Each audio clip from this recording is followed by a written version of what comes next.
I typically talk about the Gilyard Center when I do these types of presentations, but I thought tonight I'd start this evening by sharing something a little bit more personal that drives me to do my job.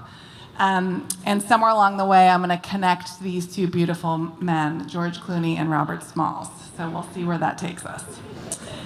On this slide, you see the slightly less handsome, my great-great uncle. His name was David Edward Finley. He is actually a York, South Carolina native, and he's my daughter's namesake. During his life, he served, as, among many things, as the founding director of the National Gallery of Art in D.C. and the founding chairman of the National Trust for Historic Preservation. He thought it was really important for our country and the world to preserve our arts and culture.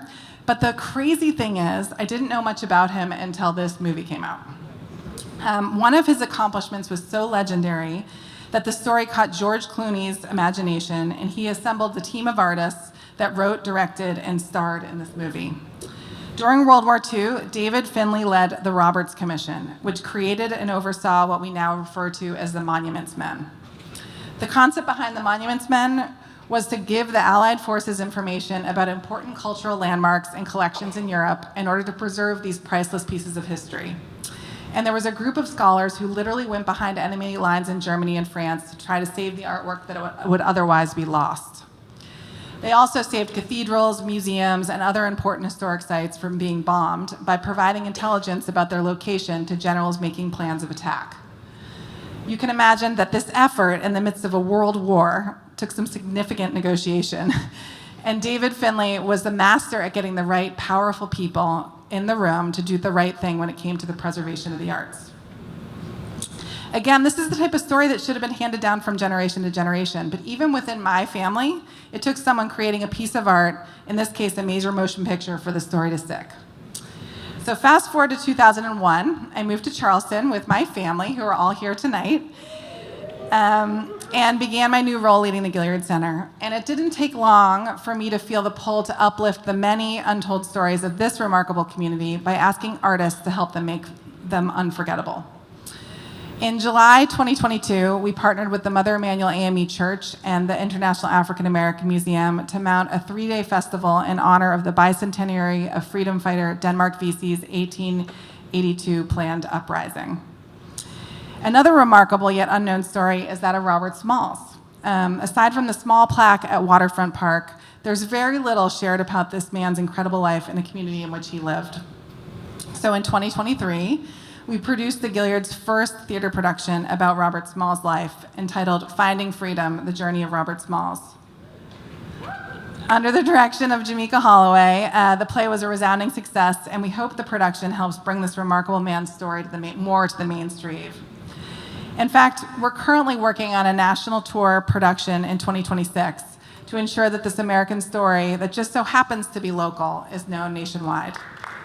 Yeah. Of course, everyone now thinks of Hamilton and how that one play taught us the revolutionary history of our nation. But taking the next, not quite as literal step, think about the other art forms, from TV to music, that have changed public discourse. Programs like Will and Grace, that helped to mainstream the idea of same-sex couples and that arguably led to the legalization of gay marriage. Or Rent, that changed the discourse on the AIDS epidemic. Our latest endeavor into working with artists to amplify relevant topics in discussion starts in just 1 week. Gilyard's Fall for Democracy program runs from September 12th to November 22nd in the lead up to and following the 2024 presidential election. Rather than hiding behind our phones and our own echo chambers about the news cycle, we want to provide a place where people could come together for collective experience, to hear from artists who talk about immigration, indigenous communities, LGBTQ rights through music and theater.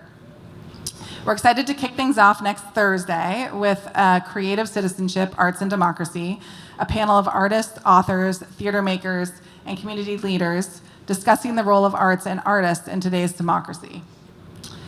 And later that same evening, we're beyond thrilled to present the US premiere of Fight Night, a play from the leading Belgian theater company, inviting audiences to participate with handheld voting devices in choosing the night's winner from a stage full of actors trying to win their vote. This is I'm going to show you a short little film that's 20 seconds that will help you better understand what to expect from that night. And unlike much of politics, you're going to see it.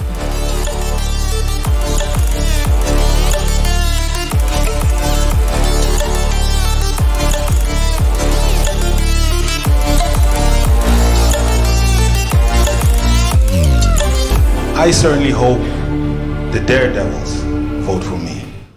Doesn't that look fun? Unlike much of politics, we expect it to be engaging, thought-provoking, and fun, and a way to talk to people about democracy. Later in the fall, we're presenting two different speakers. I have to go more quickly. Ta-Nehisi Coates joins us to talk about his new book, The Message, where there's a section about his book being banned in South Carolina. And General David Petraeus is going to give us a perspective on the history of conflict from 1945 to Ukraine. And we're going to have 3 tons of rice. We're going to have our first free visual art installation in our lobby that represents statistics about democracy using 1 grain of rice to represent 1 person. Stats like the voting population of South Carolina against the number of people who vote will actually be represented in rice. So the main message I'm hoping you'll take away is that while the idea of artists illuminating our stories in memorable ways and opening up a conversation isn't new, I think it's important that in Charleston we can depend on our cultural institutions to curate these artists and produce work that starts the relevant conversations here. Recently, I had the privilege of meeting the head of the Department of Culture in Ukraine. She told us how important her nation's cultural offerings are to the identity and collective spirit of Ukrainians. So much so that the Russian military had been told specifically to target and arrest poets, authors, and artists in Ukraine, as their voices were considered the most dangerous. We should keep that in mind, along with the vision of George Clooney, as we look for ways to ensure that our cultural conversation remains relevant, powerful, and memorable. Thank you.